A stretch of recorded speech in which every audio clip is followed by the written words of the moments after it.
Olá, hoje vamos fazer bolo de milho verde. Primeiro vamos colocar 2 xícaras de milho verde,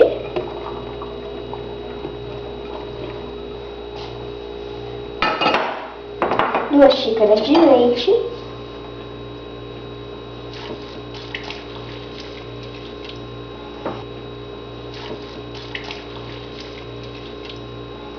quatro ovos,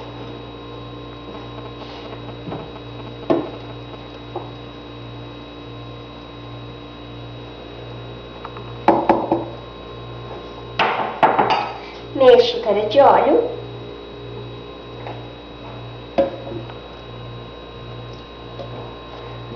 uma xícara e meia de açúcar,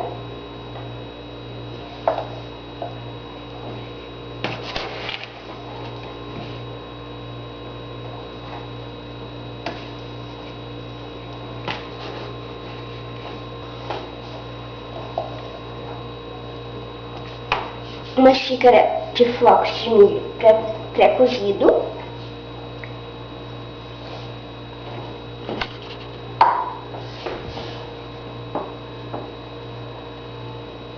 bate,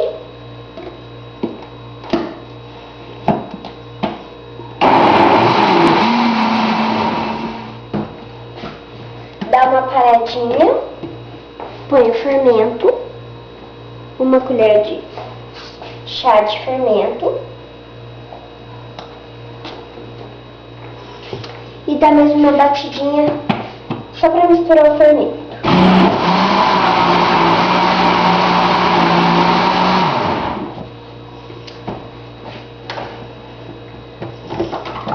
Põe uma forma untada e farinhada.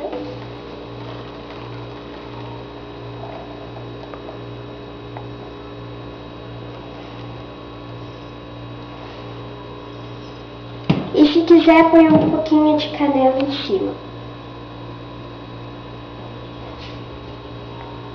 Pede para um adulto levar ao forno médio de 50 a 60 minutos e é só servir.